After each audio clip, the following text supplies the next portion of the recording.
서울광역방송센터입니다. 김건희 여사가 죽어야 한동훈이 산다. 오늘 오후 열린 윤석열 대통령과 한동훈 국민의힘 대표의 면담을 앞두고 정치 구단 박지원 더불어민주당 의원이 한 조언 겸 예측입니다. 김건희, 한동훈, 과연 누가 죽고 누가 살까요? 윤석열 대통령의 선택과 한동훈 대표의 추후 대응이 주목되는데 여의도 초대석 박지원 민주당 의원과 정치권 현안 얘기해보겠습니다. 의원님 어서 오십시오. 네, 안녕하세요. 누가 죽는 건가요? 그래서 제가 볼 때는 한동훈이 죽는 것 같아요. 한동훈 대표가 죽는다. 네. 오늘 오후 4시 반에 네. 소위 윤석열, 한동훈 면담이 있지만 네. 어떠한 경우에도 네. 한동훈 대표가 치고 들어가야 되는데 그런 정치적 경륜이나 배짱이 없어요. 배짱이 없다. 그리고 윤석열 대통령은 기가 세잖아요. 그리고 지금 북한의 러시아 파병 네. 이런 안보 문제가 굉장히 크다. 이렇게 말씀하시면서 네. 국내 민생 경제 이런 때 네. 우리 내부에서 단결해야지 무슨 특검이냐 하면은 네. 한동훈 대표가 죽을 것 같아요. 근데 대통령 기가 아무리 세더라도 지금 뭐 지지율도 그렇고 거의 뭐 박근혜 전 대통령 탄핵 당시보다 좀 뭐 낮게 나오고 하는데 지지율도 그렇고 계속 그렇게 부인을 보만 하고 있을 수 있을까요? 근데? 그것이 문제죠.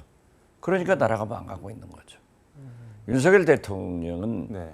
국민의 대한민국이 아니라 김건희의 대한민국으로 가는 거 아니에요. 그래서 한동훈 대표에 대해서 좀 국민적 기대가 우리 민주당에서도 상당한 기대를 하고 있는데 정치 경험이 일천해서 그렇게 못하는 것 같아요. 사실 독대 이런 얘기를 하는데 독대는 군사 정권의 산물입니다. 그래서 김대중 대통령 때부터 독대 제도가 없어졌고 어떠한 인물의 면담도 비서실장이 심지어 국정원장의 독대 보고도 반드시 안보실장이 배석을 하거든요. 독대를 고집하고 있는 거 보면은 아직도 한동훈 대표는 정치 초짜다. 그래서 이러한 것을 치고 들어갈까? 제가 어제 그러한 4가지 팁을 드렸잖아요. 한동훈 대표가 하실 말씀을 정리해서 하실 말씀을 다 하는 거예요. 그리고 대통령께서 하시는 말씀은 기록해가지고 나오면 되거든요. 이걸 확실하게 보장받기 위해서 한동훈 대표 비서실장이 우리 한 대표는 오늘 대통령 면담에서 이런 말씀을 하셨다 하고 발표를 해버려야 되는 거예요. 그렇게 배수진을 치고 들어가야 되는데 그런 정치적 노하우도 또 배짱도 어쩐지 덜 익은 땡가만이에요. 이게 불안해요. 약간 검찰 수사 조서 같은 느낌이 드는데요. 말씀하시는 게 그러니까 한 말 다 기록해서 이렇게 한 거 맞냐 이렇게 확인을 하고 그러는 게 좀 너무 딱딱하고 그러지 않나요? 근데? 제가 김대중 대통령을 오래 모셨기 때문에 야당, 영수회담, 또 대통령으로서의 영수회담, 소위 남북 정상회담까지 다 실무적으로 제가 해본 경험이 있습니다. 그리고 실제로 제가 이명박, 박근혜 대통령과도 만났을 때 이러한 방식을 했기 때문에 오해가 없잖아요. 투명하잖아요. 알겠습니다. 그 얘기는 조금 더 뒤에 하고 페이스북에 김장 배추값 기사 공유하시면서 해남 배추가 온다. 해남 배추 자랑을 엄청 하셨던데. 지금 송미령 농식품부 장관이 굉장히 초조합니다. 왜냐하면 금년에 폭염으로 배추 농사가 안 됐거든요. 그런데 지금 해남 배추가 엄청나게 잘 되고 있거든요. 금년에는 아주 좋아가지고 3.5kg가 큰다는 거예요. 그래서 충분히 나오는데 문제는 서울, 인천, 경기 이 수도권 사람들은 김장을 일찍 하거든요. 조금만 2, 3주만 늦춰라. 그러면 최고의 해남 배추, 절임 배추가 나온다. 그래서 그 생활 지혜를 말씀해 드리는 거예요. 근데 배추값은 올해는 왜 이렇게 비싸진 건가요? 그 폭염, 폭우 잘하지를 못했잖아요. 그런데 해남 배추는 한 달간 그 좋은 햇볕을 받고 더 자라는 거예요. 황토밭, 해풍을 받고 자라기 때문에 미네랄이 아주 좋습니다. 특히 김장을 하면은 김장이 묽어지는 그런 것을 굉장히 가정에서는 걱정하는데 그 문제가 없어요. 그래서 꼭 해남 배추로 하시라고 김장 2, 3주만 놓치면 되는 거예요. 해남 배추 대사 뭐 이런 거 하셔야 될 것 같은데요. 러시아 북한군 파병 얘기 말씀하셨는데 한 4개 여단을 지금 파병을 한다고 하는데 일부는 지금 건너갔고 이거 뭐 어떻게 되는 건가요? 글쎄요. 우리 국정원에서는 그런 발표를 했고 사진까지 공개된 걸 보면은 지금 현재 외신을 종합해 보면은 만약 트럼프가 미국 대통령이 된다고 하면은 푸틴은 빨리 종전할 것 같아요. 그렇기 때문에 휴전을 앞두고 종전을 앞두고는 세게 공격하잖아요. 그리고 푸틴은 자기 러시아 국민들에게 우방국인 북한에서도 이렇게 파병했다 하는 것도 얘기할 수 있지만은 아주 이례적인 것은 미 국방성에서 미국의 국방성에서 파병 문제를 인정하지 않고 있어요. 거론을 아예 안 하던데. 거론을 하지 않고 있어요. 이런 거 보면은 상당히 좀 상황이 달라질 수도 있다. 어떻게 됐든 그러한 안보는 여야가 없습니다. 그렇지만 여러 가지 국제 정세를 보고 결정해야 된다. 그런데 이걸 외교적으로 잘 해결해야 되는데 윤석열 정권에서는 이미 외교가 파탄났잖아요.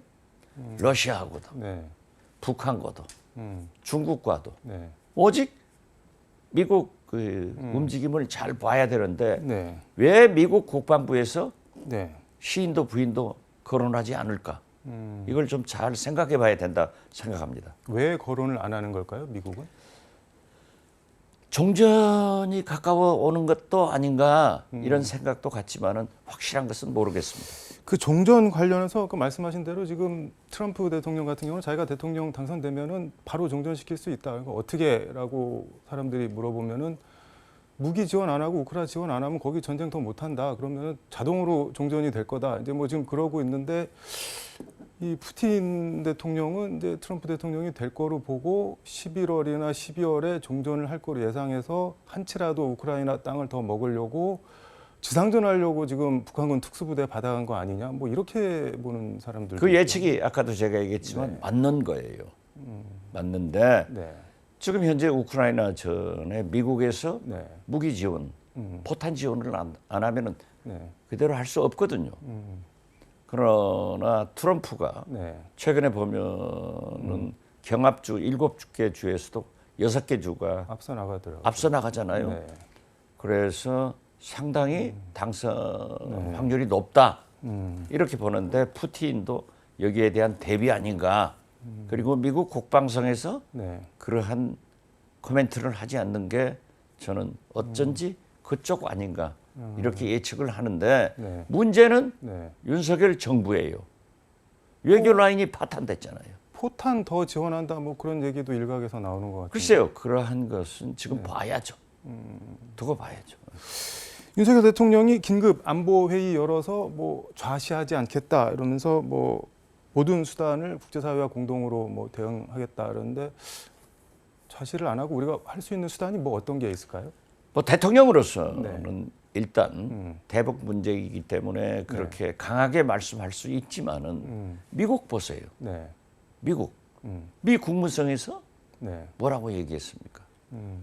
대화해서 외교적으로 해결하자. 전쟁을 원치 않는다는 거예요. 그러나 우리 국민들은 얼마나 불안합니까? 지금 현재 말이죠. 접경 지역 주민들은 밤에 잘 수가 없습니다. 밤에 TV를 켜놔도 그 북한의 확성기에서 쇠 긁는 소리, 귀신 울음소리 잘 수가 없다는 거예요. 이런 것을 누가 가져왔느냐 이거죠. 윤석열 대통령이 바로 가져온 거예요.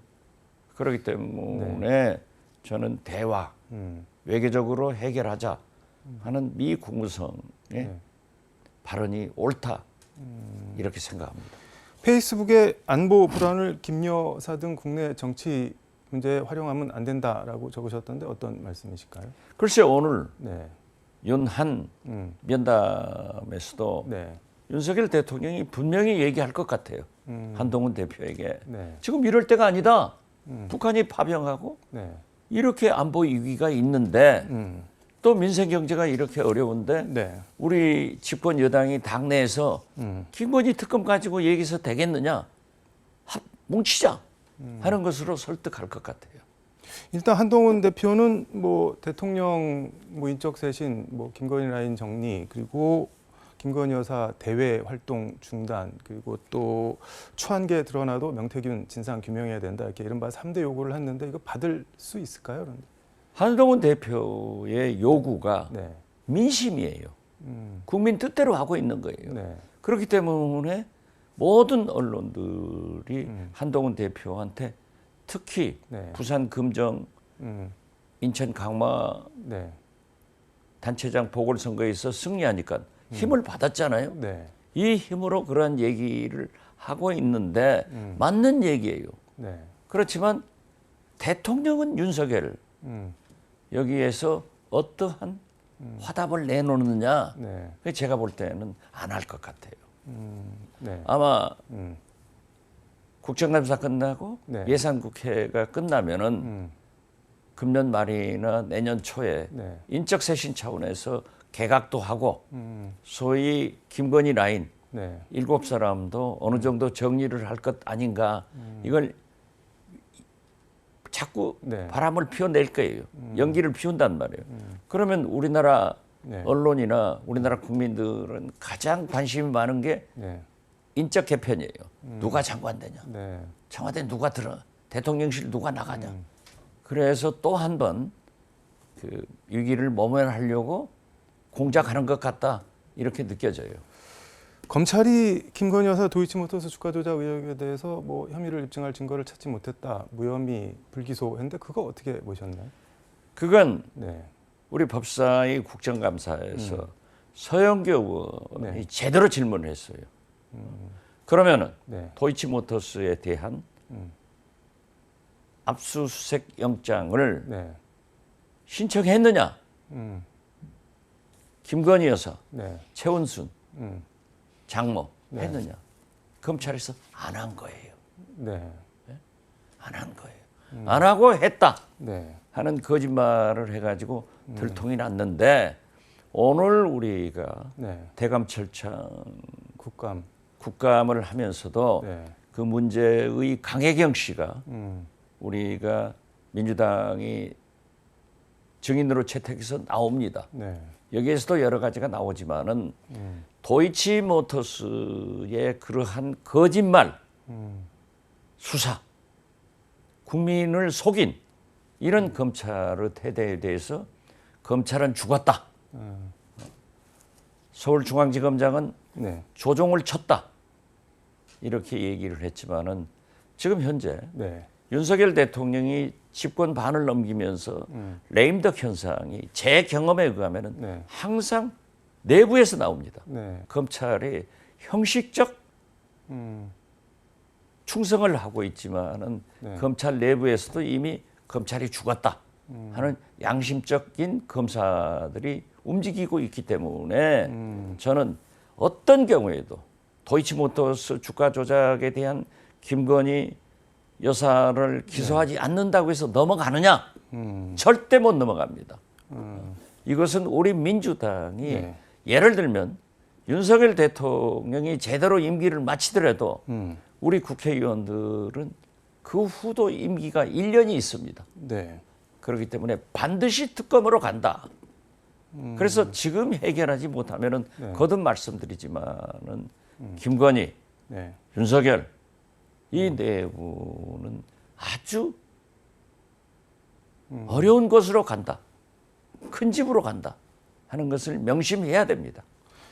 근데 그 김건희 여사 불기소 이유 설명하는 브리핑한 서울중앙지검 4차장, 여기는 그 국정농단 특검도 윤석열 대통령이랑 같이 했고 그다음에 이재명 대표 김문기 모른다 이거 수사해서 기소한 사람이고 그다음에 성남 FC 뭐 후원 의혹 이것도 수사해서 기소하고 말 그대로 찐윤 검사인데 금방 이렇게 탄로날 거짓말 비슷한 거를 뭐하러 했을까요? 또 압수수색 영장 청구하지도 않고. 검찰에서는 네. 이례적으로 파워프린트를 동원해서 네. 기자들한테 4시간 동안 네. 백브리핑을 했어요. 네. 그렇지만 거짓말이 나오잖아요. 음. 김건희 여사 네. 영장 청구를 안 하고 했다고. 음. 그렇지만 나오잖아요. 그렇기 때문에 저는 어떤 경우에도 네. 이것은 못 넘어간다. 민주당과 네. 우리 192명의 예. 야권 의원들이 윤석열 대통령보다 임기가 1년이 더 길다. 설사 지금 넘어간다고 하더라도 넘어가면은 네. 오늘 윤한 면담에서도 넘긴다고 하면 네. 순간도 영원도 다 패배자가 된다. 저는 그렇게 봅니다. 아무리 틀어막아도 임기 끝나면은 특검 간다 그런 말씀. 그렇죠. 지금 현재 네. 이미 레임덕으로 들어간 거 아니에요? 이걸 그대로 네. 윤석열 대통령이 넘긴다? 김건희 여사가 산다? 네. 안 됩니다. 김건희가 죽어야 나라가 삽니다. 김건희가 죽어야 네. 한동훈이 삽니다. 한동훈이 죽으면 나라도 망하고 한동훈도 죽어요. 한동훈이 죽으면 나라가 망하는 건 왜 그런 건가요? 특검을 하지 않고 네. 그대로 넘기는 거 아니에요. 그러면 국민이 용납합니까? 192명의 네. 야당 음. 의원들이 포기합니까? 우리는 계속하는 거예요. 이게 보통 문제입니까? 지금 명태균 씨 문제 등 왜 네. 그렇게 다 김건희 특검은 많아지느냐? 한동훈 대표가 그런 얘기를 하지만은 네. 자 명태균 씨의 이 선거법 위반, 국정문란, 네. 국기문란을 그럼 그냥 넘겨요? 음. 이건 아니지 않습니까? 그렇기 때문에 저는 거듭 말씀드리지만 한동훈 대표는 오늘 제대로 네. 얘기를 하고 음. 그걸 발표해라. 그래야 산다. 그리고 윤석열 대통령은 민심을 받아들여서 네. 제대로 하자. 그래야 나라가 산다. 이렇게 말씀드립니다. 국민의힘 여성 대변인이 뭐 결혼 20주년을 맞은 모양인데 그래서 자기 페이스북에 뭐 오빠 고마워 사랑해 하고 여기서 오빠는 뭐 우리 남편 뭐 이런 글 올렸다가 김건희 여사 조롱하냐 막 이러면서 또 안에서 엄청 이렇게 맞고 있는 모양인데 이거는 뭐 금기어가 됐나요 오빠가? 요즘 젊은 주부들은 자기 남편한테 다 오빠라고 부르잖아요. 네. 제 딸도 그러더라고요. 우리 두 딸도. 네. 그런데 홍길동이 네. 아버지라고 못 부르듯이 이제 자기 남편을 네. 젊은 사람들이 좋아하는 오빠라고 못 부르는 세상이 된 거예요. 그 대변인도 네. 배 나온 오빠 이렇게 얘기를 하니까 네. 김건희 여사를 비아냥거린 거다. 네. 진짜 그거야말로 표현의 자유를 억제시키는 거예요. 그래서 뭐 난리가 났던데 아마 물러난다죠?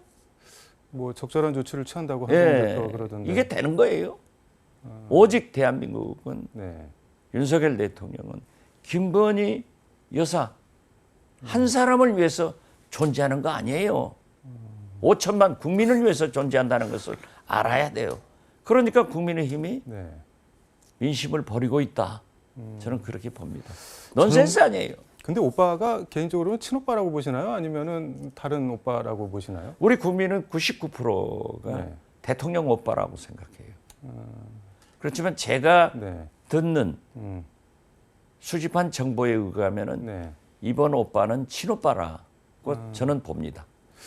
근데 저는 이번 뭐 이 오빠 논란 보면서 그 왕조 시대 피휘라고 해서 임금의 이름에 들어간 한자는 온 국민이 그걸 다 다른 글자로 바꿔야 되잖아요. 쓰지도 못하고 부르지도 못하고 그렇죠. 그런 게 좀 생각이 나요. 아무튼 이 정권은요. 네. 검사 오빠, 대통령 오빠, 친오빠, 네. 뭐가 남편 오빠, 오빠가 많네요. 오빠 정권이에요. 알겠습니다. 오늘 말씀 여기까지 듣도록 하겠습니다. 고맙습니다. 네, 감사합니다. 지금까지 서울광역방송센터에서 박지원 민주당 의원과 함께 전해드렸습니다.